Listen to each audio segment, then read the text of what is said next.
everybody. It's Megan Fox with pjmedia.com.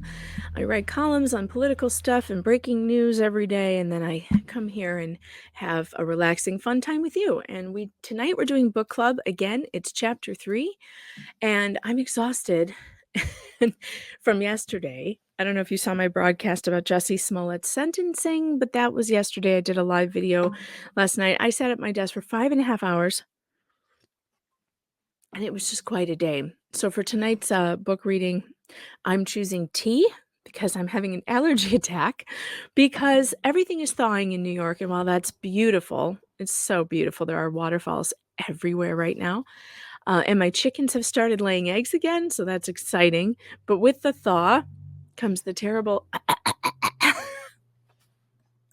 and my allergies are acting up. So I'm trying to, stick to water and tea until it passes, and allergy pills.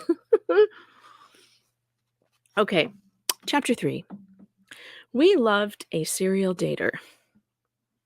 On a recent afternoon, 7 women gathered in Manhattan over wine, cheese, and cigarettes to animatedly discuss the one thing that they had in common: a man, specifically an eligible man of Manhattan, a man we'll call Tom Perry. Tom Perry is 43 years old, 5 feet 10 inches tall, with straight brown hair.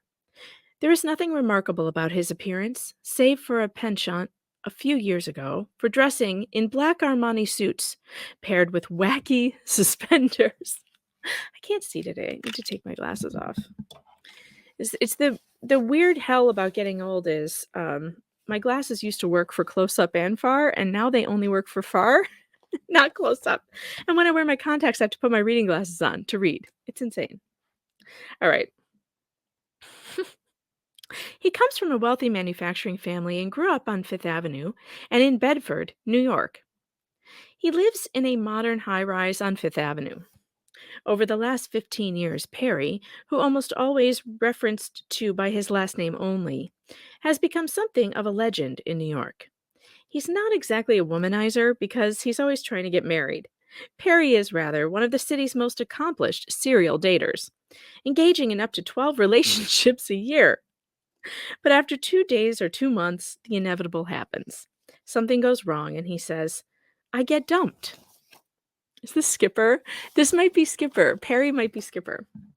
For a certain type of woman, 30-ish, ambitious, well-placed socially, dating Perry, or avoiding his attentions, has become nothing less than a rite of passage, sort of like your first limo ride and your first robbery combined.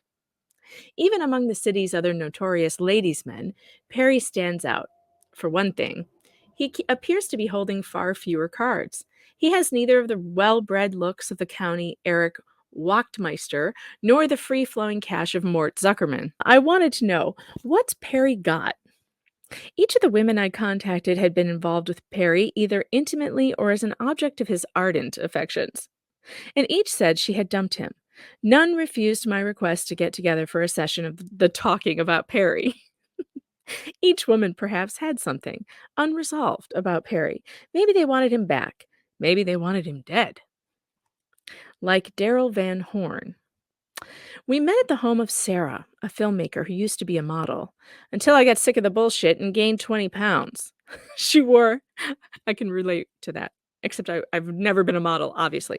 She wore a dark pinstripe suit. When you look over the list of guys you've dated, Perry is the one guy that doesn't make any sense, she said. You think, what was that about? But before we could even get to the juicy bits, we made a disturbing discovery. Although none of the women had heard from Perry for months, that morning he had called 4 of them. "I don't think he knows anything. I think it was just a coincidence," said Magda. Magda has been friends with Perry for years. In fact, most of her girlfriends are former dates of Perry's, whom she had met through him. "He knows everything about us," one woman said. "He's like Daryl Van Horn in The Witches of Eastwick." "Van Horny is more like it," said another. We opened the wine. "The thing about Perry is this," said Sarah. "The reason he's so charming is when you first meet him, he is articulate, he is funny, and he's available at all times, because he doesn't work. What's more funny than a guy who says, 'Meet me for lunch,' and then you go back to work and he stays, 'Meet me for cocktails at 6'?" When was the last time you went out with a guy who actually wanted to see you 3 times a day? Cocktails is such a loaded word, said Magda. It's like Katharine Hepburn and Cary Grant. Jackie, a magazine editor, said, when I met him, we started seeing each other instantly, 5 nights a week. He won't leave you alone. That's a bad idea. That is a bad idea. You don't want to be seen as desperate ever. The desperation, anybody can smell desperation. It's not a male or female thing either. It's just not attractive. He's smart because the thing that he does is he loves the phone, said Sarah, which to a woman you think he really must be into me because he calls you 10 times a day. And then you start to disregard the fact that he's like a funny looking little thing. Then you start to look at his suspenders and you think, my God, said Maeve, a poet who is half Irish. Then you begin to realize he's not funny, said Sarah. He has a good stack of jokes, but once you've heard them a million times, they get really annoying. It's like a loop. He's looping himself. He told me that I was the only girl he ever went out with who got his jokes, said Maeve, and I didn't think they were funny. And then you see his apartment. Those 25 doormen. What's that about? You wonder why he doesn't just throw out all his furniture and go to the door store instead. Once he showed me these napkin holders he had gotten. They were in the shape of handcuffs. Like this was how he was going to seduce a girl, with napkin holders. Okay, those sounds like the most hideous napkin holders ever invented. That's terrible. All right, first date 44. How does it all start? Jackie's story was typical. I was waiting for a table at Blue Ribbon, she said. He walked up to me and started talking. He was instantly funny. I thought, oh my God, we're really clicking, but I'll probably never hear from him again. Everyone nodded. After all, hadn't we all been there? He called at something like 8 in the morning, Jackie said. Want to go out to lunch? He asked. He asked you to lunch at 44 the next day. Sapphire, a blonde divorced mom, laughed. He didn't take me to 44 until the second day. While you think he's still funny and clever, he asked you to go away with him for the weekend, said Jackie. He asked me to marry him on something like the 10th day, said Sarah. That was pretty quick, even for him. He took me to dinner at his parents' house on like the 3rd date, said Britta, a tall, rangy brunette who works as a photo rep but is now happily married. It was just me and his parents and the butler. The next day, I remember I was sitting on his bed and he was showing me some home movies of him as a kid. He was begging me to marry him. He was saying, see, I can be a serious guy. And then he ordered some cheesy Chinese food. I thought, marry you? What are you, smoking something?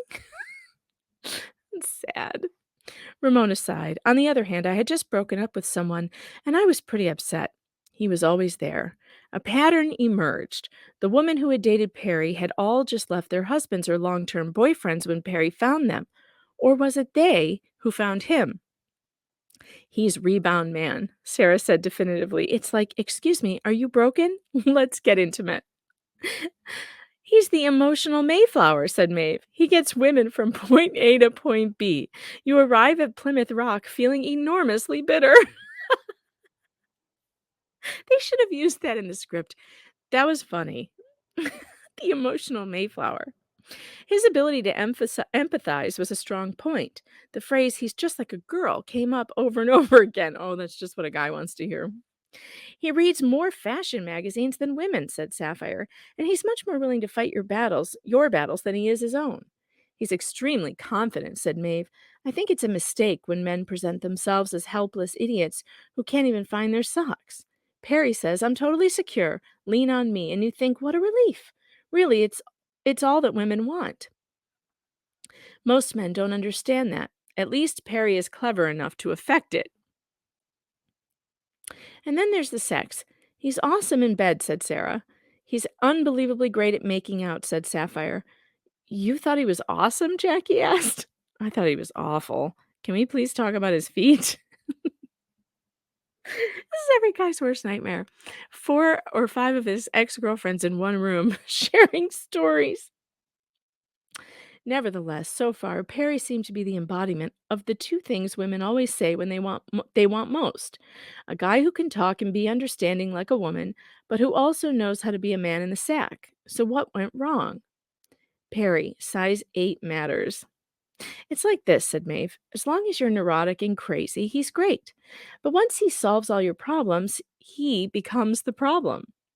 He gets incredibly mean, said one woman. The others nodded.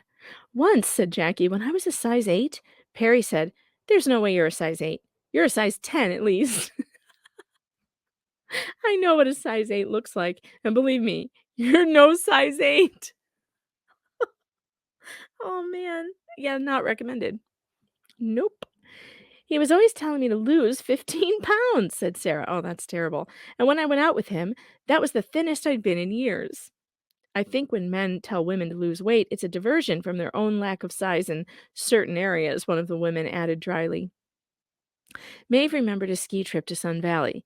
Perry did everything right. He bought the tickets, he booked the condo. It was going to be great, but they started fighting in the limo to the airport. They wanted to sit on the same side. By the time they got on the plane, the stewardess had to separate them. By that time, we were arguing about who got to breathe more air, Maeve said. They fought on the slopes. On the second day, Maeve began packing her bags. He said, "Ha ha ha, there's a blizzard outside and you can't leave." Maeve recalled. I said, "Ha ha ha, I'm going to take a bus." A month later, Maeve went back to her husband. Her situation was not unusual. Many of the women ended up dumping Perry, only to go back to the men they had broken up with. But that didn't mean that Perry went away. There were faxes, letters, and hundreds of phone calls, said Sapphire. It was sort of awful. He does have a huge heart, and he's going to be a great guy someday. I kept all his letters, said Sarah. They were so touching. You could practically see the streaks of his tears on the pages. She left the room and returned seconds later holding a letter. She read aloud. You don't owe me your love, but I hope you'll have the courage to step forward and embrace mine. I don't send you flowers because I don't want to share or demean your love with objects not of my creation. Sarah smiled. It's funny. We're getting married. Post Perry, the women claimed that they had uniformly done well. Jackie said that she was dating her personal trainer. Magda had published her first novel. Ramona was married and pregnant. Maeve had opened a cafe. Sapphire had rediscovered an old love. Sarah said she was happy to be pursuing a 27-year-old boy toy. As for Perry, he recently moved abroad in search of fresh marriage prospects. One of the women had heard he got dumped by an Englishwoman who had really wanted to marry a duke. He always dates the wrong women, Sapphire said. 6 months ago, Perry came back for a visit and took Sarah out to dinner. He took my hand in his, she said, and he was saying to his friend, "She's the only woman I ever loved." For old time's sake, I went back to his apartment for a drink, and he asked me to marry him so seriously I couldn't believe it. I thought he was lying. So I decided to torture him. He told me, "I don't want you to see any other men, and I won't see any other women." I said, "Okay," thinking, how's that going to work? He lives in Europe and I live in New York. But the next morning, he called me up and said, "You realize you're my girlfriend now." I said, "Okay, Perry, that's cool." He went back to Europe, and Sarah said she forgot about the whole thing. One morning, she was in bed with her new boyfriend when the phone rang. It was Perry. While Sarah was talking to him, her boyfriend said, "Do you want some coffee?" Perry went nuts. "Who's there?" he said. "A friend," Sarah said. "At 10 in the morning? You're sleeping with another guy? We're getting married and you're sleeping with another guy?"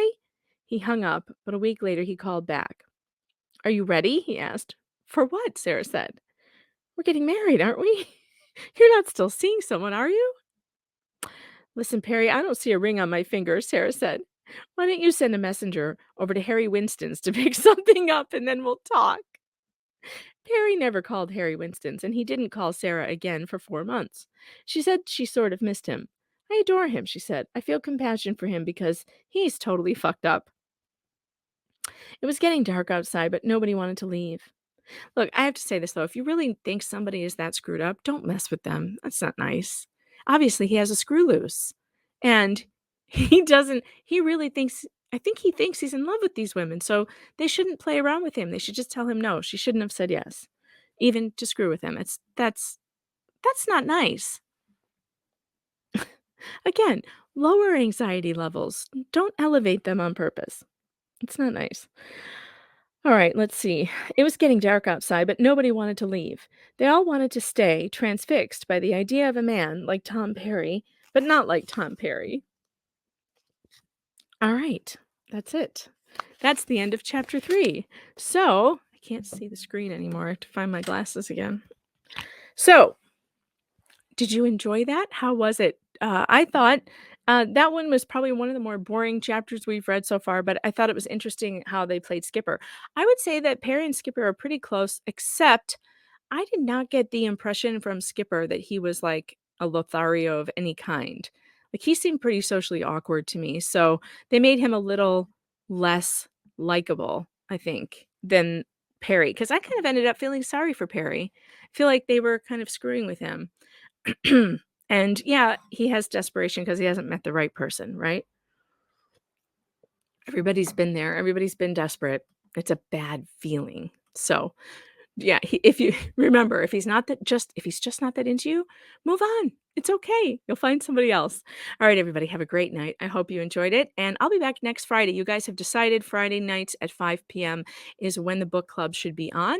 So that's when it will be on. And I'll be back next Friday with chapter 4 of Sex and the City by Candace Bushnell. Take care, everybody.